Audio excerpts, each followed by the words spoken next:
Hey guys, and welcome back. I'm gonna try without lights and just see how that goes. See how it comes up anyway once it's recorded. Um,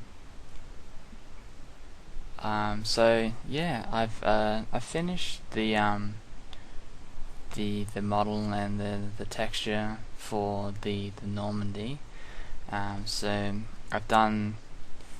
I set up, so we've got the model here in the front.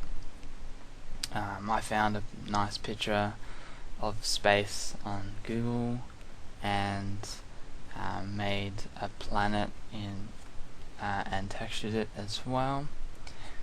So this is what it spat out when I rendered after doing some lighting and whatnot, and it's okay, I guess. But it's not really what I wanted. So I did some playing around in Photoshop, which is what we're in now, and edited it to get to that. And it's by no means sort of perfect, but it's a lot better and looks a lot nicer as well, at least to me anyway. And then this is just the same image with the lines for the mesh. But I might just go and at least explain what I did to get to this point.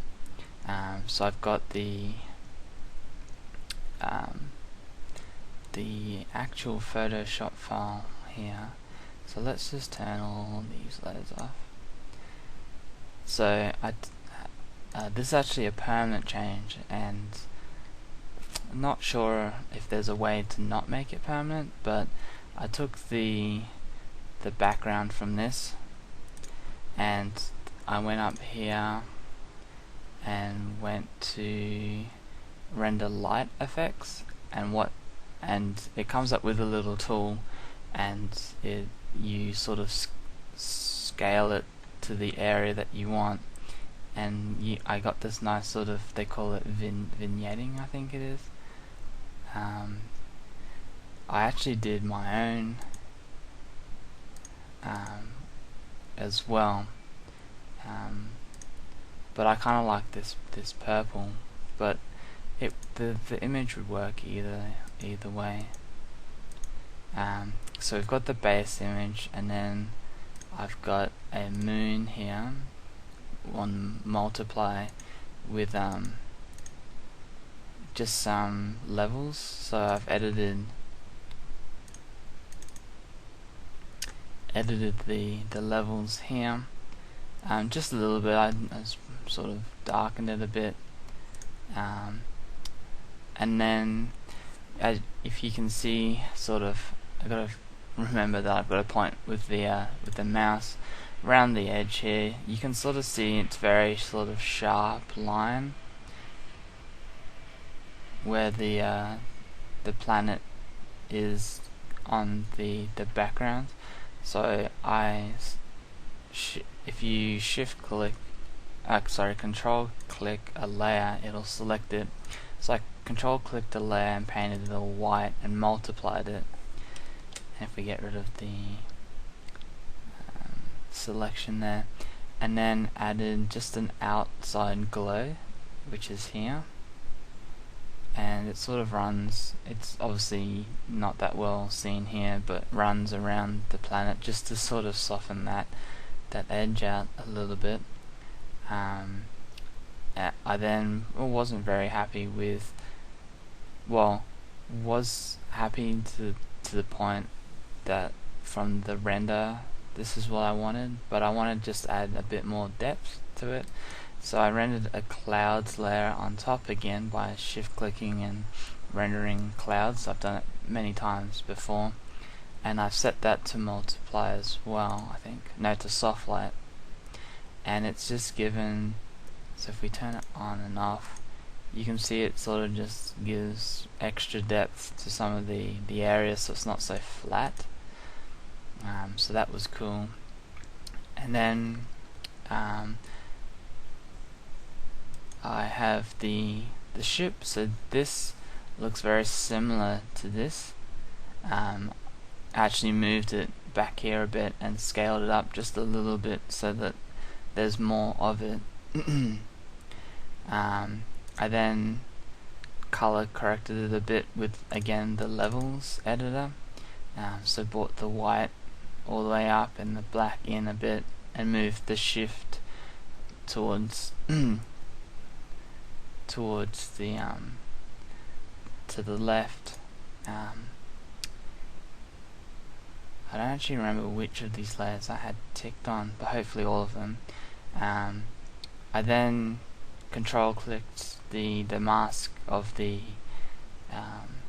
ship and gave it a gradient render, lighting rather. So it's a gradient layer that is multiplied 65%, but I found that it was too dark here, so I turned that off, and instead, what's this?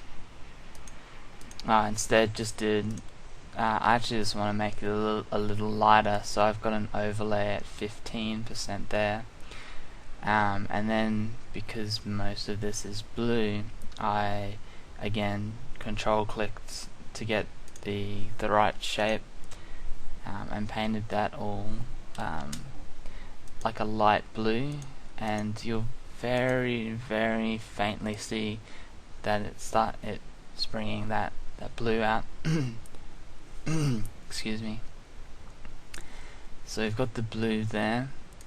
I then have you probably won't be able to see it, but if we click there, there's very thin edge painting of white, which is multiplied, and then there's a glow, and what that does, if we just deselect that, you can sort of see it better here, is that it gives the engines that sort of space glow, I guess you could call it.